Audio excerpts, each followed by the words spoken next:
Então o que a gente vai falar hoje? A gente vai começar a falar sobre Lei de Gauss, o capítulo 24 do livro que a gente escolheu. A primeira coisa que eu vou falar é sobre a constante de Coulomb.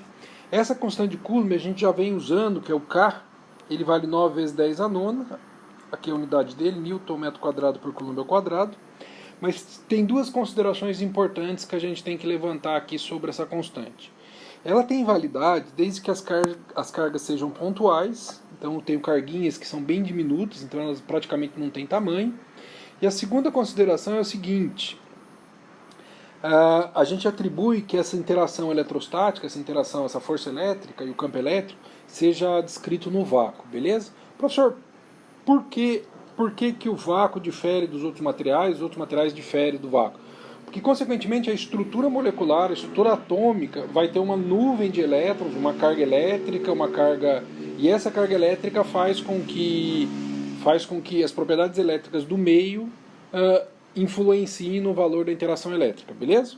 Então, o meio acaba influenciando no valor tanto do campo elétrico quanto da força. Então, a gente acaba corrigindo a constante de Coulomb por essa expressão aqui. A constante de Coulomb K nada mais é que a que é a fração de 1 sobre 4π ε0, beleza? E esse ε0 a gente chama de permissividade elétrica. Essa permissividade elétrica nada mais é que a propriedade elétrica aqui do meio. Como é vácuo, a gente escreve como ε0, tá? Então, se eu passar o epsilon para lá multiplicando e passar o K dividindo, eu vou ver que o epsilon do vácuo vale 8,85 vezes 10 a menos 12, tá? Como ele é o inverso da constante de Coulomb, como ele está na parte de baixo aqui da fração, ele tem a unidade inversa da constante de Coulomb. Professor, e dos outros meios, assim, por exemplo, o ar seco? O ar seco ele tem uma constante de Coulomb, aliás, tem uma permissividade elétrica muito próxima do vácuo. 99% está do vácuo. Se eu pegar a da água ela é 80 vezes maior que a permissividade elétrica do vácuo. Então, esse número que multiplica, que me dá a proporção de quantas vezes eu tenho essa proporcionalidade em relação ao do vácuo, a gente chama de constante de elétrica, beleza? Então existem várias tabelas das constantes de elétrica, e essa constante de elétrica vem para corrigir as equações de força e campo elétrico em função do meio que eu estou descrevendo. Então dá uma olhada aqui, ó. Quanto vale a constante de elétrica? Ó, se a permissividade elétrica da água, se a permissividade elétrica da água é 80 vezes a do vácuo, então a constante de elétrica da água é 80. A do ar não é 0,99? Então, a constante elétrica do ar é 0,99. Beleza? Então, a permissividade elétrica do meio é a constante de elétrica do meio vezes o ε0. Tranquilo? Então, quanto vale a do vácuo? Se o ε for do vácuo, a constante de elétrica vale 1. Beleza? Então, dá uma olhada aqui em como ficam nossas equações. Então, se eu quiser descrever a força elétrica, eu vou corrigir o K por 1 sobre 4π K para ε0. Então, dá uma olhada aqui, ó. A gente viu essa equação, tá? Força elétrica é K, carga 1 vezes a carga 2 dividido pela distância. No lugar do K eu vou escrever, do K eu vou colocar 4π K do meio vezes ε0, o R ao quadrado ficou embaixo. Tranquilo? Então, o que eu estou substituindo? Eu estou substituindo o K, a constante de Coulomb, por aquele termo que corrige para mim o meio que essa interação está acontecendo. Beleza? Então eu estou saindo do vácuo e indo agora para qualquer meio conhecido. Como fica a equação do campo elétrico? A gente viu que o campo elétrico de uma carga é descrito num ponto por essa expressão aqui. Tá? Então o campo elétrico num ponto é igual a K vezes a carga dividido pela distância ao quadrado. Vou trocar o K então por 4π K do meio vezes ε0, o R ao quadrado veio da fórmula, tá ok? Então aqui eu corrijo isso que está no vácuo para qualquer meio que eu queira trabalhar.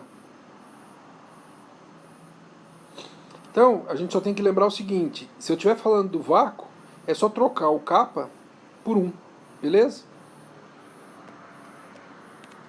Então, a permissividade elétrica do vácuo nada mais é que a própria ε0. Gente, vamos ver um exemplo desse negócio aqui. Então, imagine que eu tenho um sisteminha de cargas, tá? Esse sisteminha de cargas está dentro de um becker, como vai apresentar o desenho daqui a pouco. E ele pede para comparar o valor da força elétrica nessas duas cargas imersas em água. Beleza? Então, dá uma olhada aqui.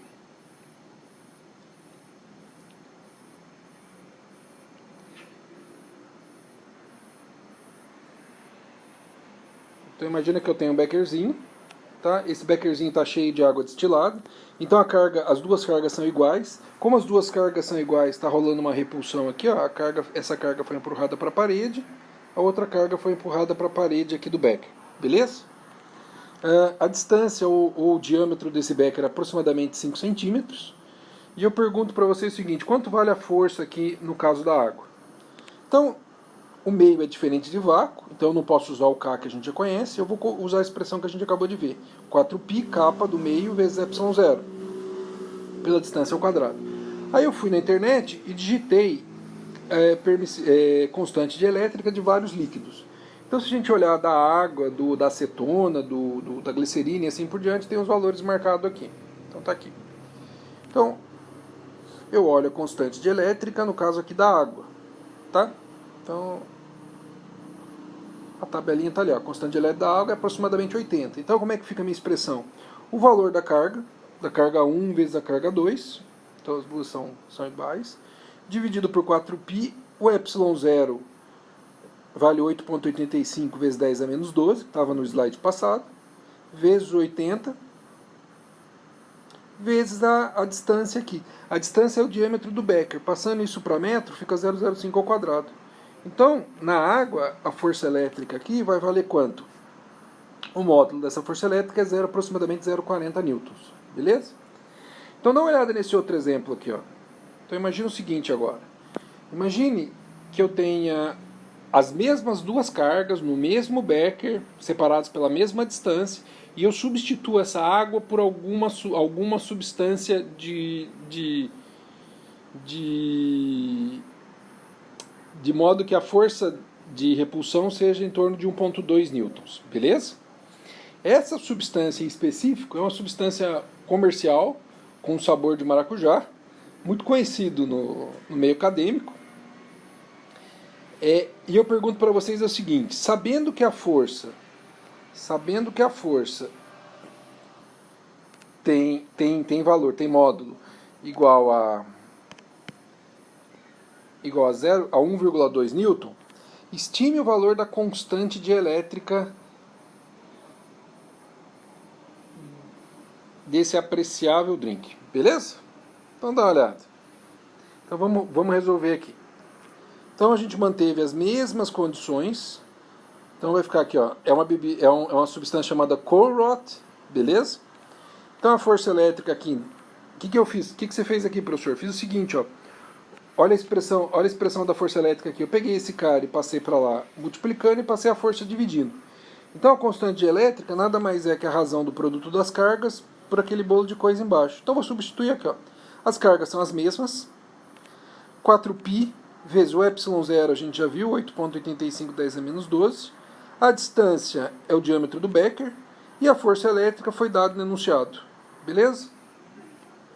Então a constante de elétrica dessa substância, conhecida como Colruyt, é aproximadamente 27. Gente, tem que comentar uma coisa aqui. A constante de elétrica, ela é razão de duas grandezas que são iguais, tá? Então deixa eu marcar aqui do lado. Ó. Se a gente pegar a constante de elétrica do meio, de um meio qualquer, ela nada mais é que um fator que multiplica esses caras aqui, beleza? Então, se eu passar esse cara dividindo, fica que esse cara aqui é isso por isso aqui. Como esses dois caras têm a mesma unidade, esse cara aqui fica adimensional, beleza? Por isso que a constante de elétrica não tem unidade. Ela é só um fator de proporção em relação à constante de elétrica do vácuo, tá ok? Então, vamos agora. Então, dá uma olhada aqui, ó. Agora, junto com a resolução da questão 3 da seção 1.3, que vocês já resolveram, vem a ideia, para a gente entrar no capítulo 24, na ideia de fluxo, beleza? Essa questão, lá atrás vocês já me entregaram na lista de exercício. Então ele fala assim, existe um campo elétrico, esse campo elétrico está orientado com o eixo K, então está orientado com o eixo Z, aliás, e eu pego esse campo elétrico e enfio uma superfície aqui, uma placa, beleza? Essa placa tem uma certa área aqui, que é o produto de 3 vezes 2 metros. Aí a pergunta é, qual é o valor do fluxo elétrico através dessa placa? Beleza? Pessoal, para a gente entender o que é fluxo, a gente tem que mais ou menos imaginar um fluido percorrendo um cano. Então imagina que eu tenho uma tubulação, essa tubulação, dentro dessa tubulação passa um fluido, e imagina que eu queira descrever o quanto de fluido passa através daquela área que eu marquei do tubo, beleza? Então eu digo o fluxo. Qual é o fluxo através de ar? O fluxo, no caso desse fluido, é o produto da velocidade do fluido vezes a área. Isso a gente chama em McFlu de vazão. Essa unidade aqui a gente pode confirmar como sendo velocidade em metros por segundo, e a área de seção do condutor nada mais é metro quadrado. Então vai ficar metro cúbico por segundo. Beleza? Então, o fluxo nada mais é que o quanto de material, no caso do fluido aqui, está passando em função da área. Agora, se eu pensar em campo elétrico, eu tenho que me abstrair dessa ideia de material, beleza? Então dá uma olhada aqui, ó. Como fica o meu fluxo elétrico? O fluxo elétrico nada mais é que a situação em que eu pego uma carga, então eu peguei uma carguinha pontual aqui, ó, essa carguinha pontual, beleza? E eu venho e coloco, por exemplo, aqui na frente dessa carguinha uma folha de sulfite. Concorda comigo que eu vou ter linhas de campo que vão atravessar essa folha? Eu não vou ver, mas eles vão existir. Então eu vou ter linhas de campo que cruzam essa superfície aqui, de área A. Então o fluxo elétrico nada mais é que a medida do número de linhas que atravessam uma certa área. Beleza? Então, a gente define o fluxo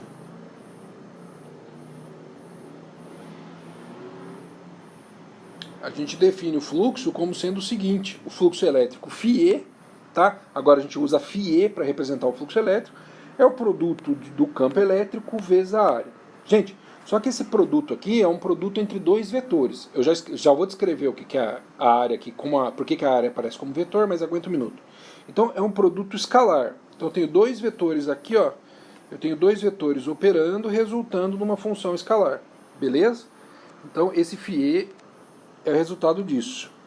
Aqui é um produto escalar. Beleza? Então, o que é importante agora é que você guarde a unidade. φE, o fluxo elétrico, é o produto do campo vezes a área. Como o campo é medido em Newton por Coulomb e a área é metro quadrado, a unidade desse cara é a combinação dessas unidades. Então, como que eu posso abrir? Como que eu posso abrir esse produto escalar? A gente sabe que o produto escalar nada mais é, ou eu faço a multiplicação da componente I do primeiro vetor com a componente I do segundo vetor mais a componente J do segundo vetor e assim por diante, e somo tudo. Ou eu posso fazer isso aqui. O produto escalar também é o módulo do primeiro vetor vezes o módulo do segundo vetor vezes o cosseno do ângulo entre eles. Beleza?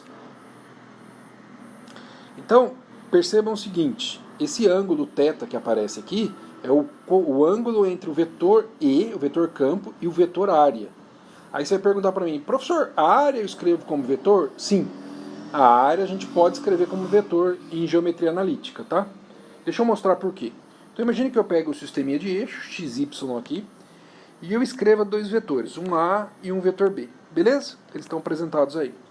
Aí eu construo um paralelograma formado por esses dois vetores aqui. Beleza? Você concorda comigo que a área desse paralelograma nada mais é que o módulo, o comprimento de A vezes o comprimento de B? Beleza? O módulo de A vezes o módulo de B, AB. Tranquilo? Agora, olha o raciocínio. Imagine agora que eu pegue o produto vetorial de AB. O que significa o produto vetorial? Dá uma olhada. Então eu peguei A vetorial B. Beleza?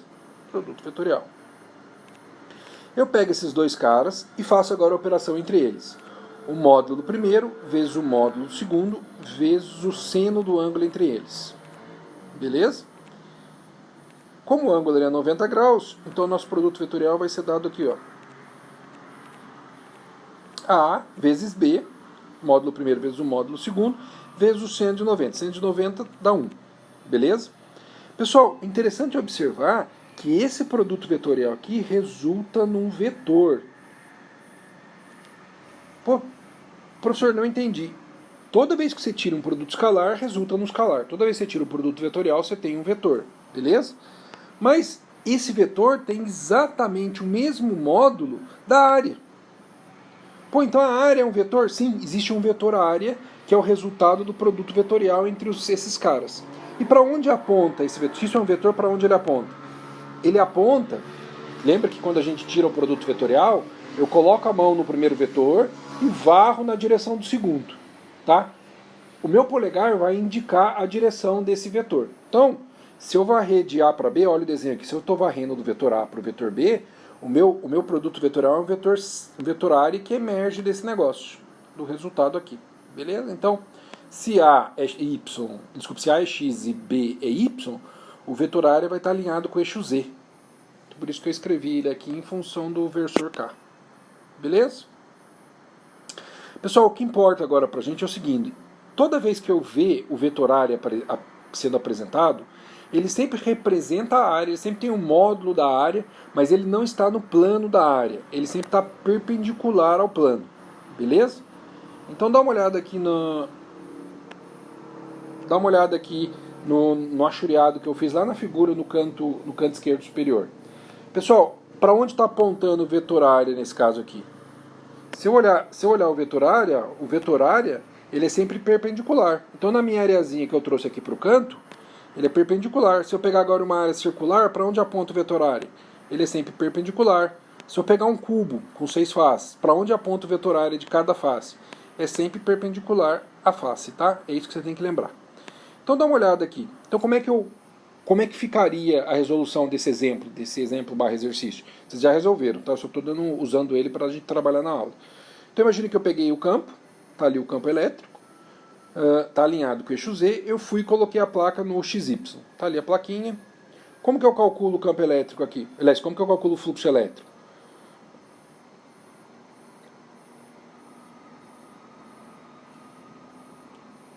O fluxo elétrico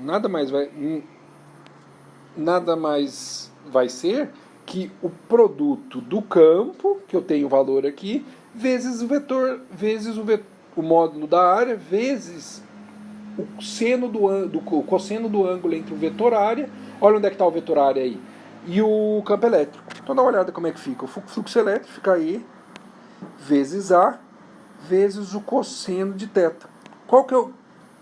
Como os dois vetores são paralelos, o θ ali vale 0 grau, então o cosseno dá 1. Então quanto que vale o fluxo aqui? O fluxo nada mais é que 1.600, que é o módulo do campo elétrico, vezes a área, que é 3 vezes 2 metros. Ou seja, 9.600. Lembra que a unidade de fluxo é a unidade de campo vezes a unidade de área. Está ali. Tranquilo? Beleza? Pessoal, então dá uma olhada nas seguintes considerações aqui que a gente vai poder traçar. Então, considerações sobre o fluxo elétrico gerado por um campo elétrico uniforme. Beleza? Pessoal, lembre-se que um campo elétrico uniforme é aquele campo em que a intensidade dele é constante ao longo da linha. Beleza? Então, como não existe divergência, todas as linhas são paralelas, a intensidade desde o começo da linha até o fim da linha não varia, é o mesmo valor. Outra coisa, não existe divergência. Acabei de falar, todas as linhas são paralelas. Essa é a ideia do campo elétrico uniforme. Guarda isso. Então, imagine que eu pegue uma superfície aberta, uma plaquinha. Essa superfície tem uma área que eu vou chamar de A. Beleza? Aí, olha o fluxo em 3 condições, A, B e C. Então eu desenhei o campo elétrico, é um campo elétrico uniforme. Ele aponta na direção, na minha tela aqui, na direção direita. Eu vim e coloco a placa. Na letra A eu vou colocar a placa perpendicular às linhas. Na letra B eu vou colocar a placa com 30 graus. E na letra C eu vou colocar a placa deitada. Beleza? Tá 30 graus aparecendo ali, ó. E o outro... Então a primeira é perpendicular, 90 graus, 30 e 0. Aí a pergunta que eu faço para vocês. Como que eu calculo o fluxo na condição A? Eu uso θ igual a 90? Não, pessoal, lembre-se que eu pego em relação ao vetor área, tá? Então não é 90 graus que eu ponho aqui, porque se eu colocar cosseno de 90 vai dar zero. Na verdade, o fluxo nessa condição é o máximo esperado. Dá uma olhada aqui, então, para onde está o vetor área? O vetor área ele emerge da placa perpendicular. Qual é o ângulo entre a linha amarela e a linha vermelha aqui do vetor área? O ângulo aí é cosseno de zero. Então o fluxo elétrico aqui, ó, o fluxo elétrico aqui fica máximo. É o produto direto do campo vezes a área, como esperado. Eu vou ter mais linha atravessando essa placa. Agora eu vim aqui na situação B e vou calcular o campo. Aliás, vou calcular o fluxo. Vou traçar o vetor área. E qual é o ângulo agora em relação ao vetor área e a linha de campo elétrico? 30 graus? Não. Dá uma olhada como é que eu posso enxergar aqui. É 60. Eu tiro, extraio 30 de 90, é o que sobra. Mas deixa eu demonstrar para vocês por quê. Então eu peguei duas linhas ali, ó. Coloquei a placa, olhando ela olhando ela de lado, tá? Então a placa está ali branca, acabei de traçar ela ali. Então o ângulo ali em cima é 30 graus e o vetor área ele é perpendicular à linha branca, que é a placa. Então tá aqui o vetor área. Pessoal, se ele é perpendicular faz 90. Aí, dá uma olhada no que está acontecendo aqui, ó. Eu vou pedir para vocês depois darem um zoom, ou tentar dar um zoom. Eu sei que iPhone dá zoom, beleza? Dá uma olhada. Esse ângulo que eu vou circular é 30, que é idêntico a esse aqui. Beleza? Então, se aqui é 30, aqui é 90, aqui é 60. Tá? Apareceu um triângulo retângulo aí. Então, como é que vai ficar pra gente? Então, o fluxo elétrico nessa condição é o módulo de E vezes o módulo da carga vezes o cosseno de 60. Beleza? E nessa condição, pessoal, eu preciso resolver isso aqui? Tem alguma linha cruzando a placa na condição C? É óbvio que não. Mas vamos demonstrar por que eu não uso zero. Se eu usasse zero, daria cosseno de zero, daria 1, daria máximo. Mas dá uma olhada. Olha onde é que está o vetor área. Está para cima. Qual que é o ângulo entre o vetor área e o campo elétrico? 90 graus. Então fica aqui para mim que o cosseno de 90 é zero. Tá? Consequentemente, o fluxo nessa condição é nulo. Beleza? Esse é o fluxo mínimo, já que o cosseno pode variar de 0 a 1. Então dá uma olhada aqui. E se eu pegar uma carga pontual, como que eu calculo o fluxo elétrico? Então o fluxo elétrico aqui, ó, se eu quisesse agora, ao invés de pegar um campo elétrico uniforme, eu vou pegar uma carga pontual.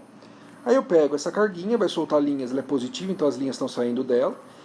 À medida que eu me afasto da carga, as linhas se abrem, tá? Porque eu tenho uma certa divergência entre essas linhas.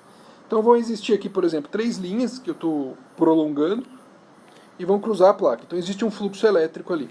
Beleza? Essas linhas vão atravessar a placa e vão atravessar as placas no pontinho ali, ó, nos pontinhos que eu estou marcando. Cada pontinho daquele tem uma área bem pequenininha, que eu estou chamando de DA.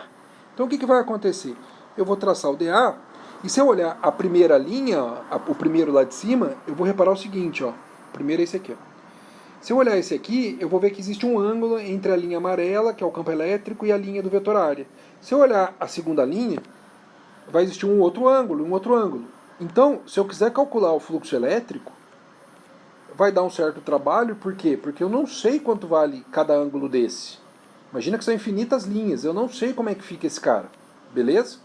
Então, se eu quiser calcular o fluxo elétrico total, imagina que eu vou pegar cada elemento de área que é pequenininho e vou chamar de dA. Aí eu vou ter um fluxo dφ. Se eu quiser o fluxo total, eu integro dos dois lados, mas o outro lado é impossível de eu resolver. Porque eu não sei o cosseno, eu não sei o ângulo, beleza? O mesmo acontece quando eu pego uma superfície fechada. Então imagina que eu pego aqui uma carga, de novo a carguinha positiva, e envolvo ela por uma superfície qualquer, uma superfície fechada. Beleza? Essa superfície fechada é um saquinho, então eu enfiei a carga dentro de um saquinho. Então agora eu quero calcular o campo elétrico, aliás, quero calcular o fluxo através dessa superfície. Pessoal, o problema é que cada linha de campo vai cruzar a superfície com um ângulo diferente em relação ao plano, ali, em relação ao vetor área, daquele ponto. Então, de novo, aquilo vai se tornar um problema. Beleza? Então, como que eu posso resolver isso, ou como o Gauss pensou para resolver isso? Então, o Gauss pensou no seguinte, ó, dá uma olhada.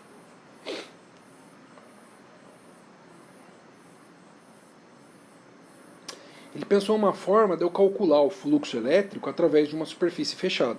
Então, imagine que eu pegue aqui uma carguinha esférica, tá? Uma carguinha pontual, e eu envolvo essa carga por uma superfície que tem a mesma simetria. Pessoal, poderia ser qualquer superfície de qualquer simetria, de qualquer forma. O problema é que eu não conseguiria resolver, mas o resultado seria absolutamente igual. É exatamente por isso que eu não consigo resolver, que eu não consigo demonstrar isso. Beleza? Mas se eu pegasse um cubo aqui e tentasse e soubesse todos os ângulos, o resultado final daria a mesma coisa de eu pegar essa superfície esférica. A ideia da superfície ter a mesma forma da carga que está ali dentro é que eu consigo mostrar para vocês a solução, coisa que eu não conseguiria com uma superfície de outro formato em relação à carga. Então dá uma olhada aqui. Então eu peguei uma superfície fechada. Se a carga é esférica, eu peguei uma superfície esférica, tá bom? A gente chama isso de superfície gaussiana, porque é uma superfície que tem o mesmo formato do objeto carregado. Então tá aqui, ó, superfície gaussiana. Beleza? Aí coloquei a superfície ali. Aí eu vou soltar as linhas de campo. Vão sair linha de campo para tudo que é lado. Essa superfície eu vou dizer que tem um raio que eu vou chamar de R. Tranquilo? Pessoal, dá uma olhada no pontinho, se esforça um pouquinho e dá uma olhada no pontinho vermelho que eu marquei. Aquela linha de campo vai cruzar aquela superfície naquele ponto. É uma área bem pequenininha e as outras linhas vão cruzar nas outras áreas também. Como aquela área é bem pequenininha, ela é quase plana. E eu posso escrever que o vetor área, ó, em relação àquele ponto, é na mesma direção da linha de campo, a outra ali é na mesma direção da linha de campo, cada linha de campo que cruzar vai ter sempre um vetor área que é paralelo. Beleza? Olha que legal. Para qualquer linha de campo que sair cruzando essa esfera, eu vou ter sempre um vetor área que é paralelo a ele. Então, para todo problema, o cosseno vai dar igual a 1. Como é que vai ficar o fluxo, então? O fluxo elétrico nada mais é que o produto de E vezes a área, vezes o cosseno que vai dar 1 agora. Então, se eu quiser, é só integrar de novo, como eu havia mostrado. Professor, por que essa integral aqui é diferente? Porque é uma integral através de uma superfície fechada. Beleza? Então, como é que vai ficar esse negócio? Vai ficar o seguinte: o fluxo elétrico resultante vai ficar φE, que nada mais é que a integral fechada de E vezes dA, o cosseno sumiu, e essa é a solução aqui do fluxo. Professor, mas essa solução não parece uma solução. Calma, olha aqui. Gente, concorda comigo que em todos os pontos aqui sob essa superfície roxa, a distância em relação à carga é a mesma? Então, eu posso dizer que o campo elétrico, em qualquer ponto daquela superfície roxa, daquela superfície gaussiana, o campo elétrico é constante. Se o campo elétrico é constante, ele pode sair da integral amarela aqui, da equação amarela, e ele pode ser reescrito da seguinte forma que a gente viu. O campo elétrico nada mais é que Q dividido por 4πε0 vezes a distância ao quadrado, tá? Lembra que eu só troquei isso por isso. Vou supor que ainda é vácuo. Como é que vai ficar então para minha integral? Vai ficar assim, ó, φE é igual ao campo elétrico que saiu da integral, vezes a integral de dA. Pessoal, a integral de dA nada mais é que a área daquela superfície gaussiana ali. No caso aqui dessa superfície gaussiana, qual que é a área da esfera? O volume da esfera é 4/3 de πr ao cubo, a área da esfera nada mais é que 4πr ao quadrado. Beleza? É o raio da esfera. Então, nem preciso resolver essa integral, já sei o valor dela, substituo tudo aqui, ó, pá, no lugar daquele cara, 4πr ao quadrado, corto 4π, corto r ao quadrado. Então, do que depende o fluxo elétrico? Da carga Q e do ε0. Ô louco, professor, mas não depende mais nada do formato desse troço, do tamanho da esfera? Gente, a lei de Gauss conduz a uma solução que é inquestionável. O fluxo elétrico ele depende apenas da carga interna e da permissividade do meio. Seja ele para qualquer tipo de superfície que seja fechada. Beleza? Então independe da forma, independe do tamanho, independe de N coisas, beleza? Depende só da permissividade elétrica do meio e da carga interna. Então, dá uma olhada aqui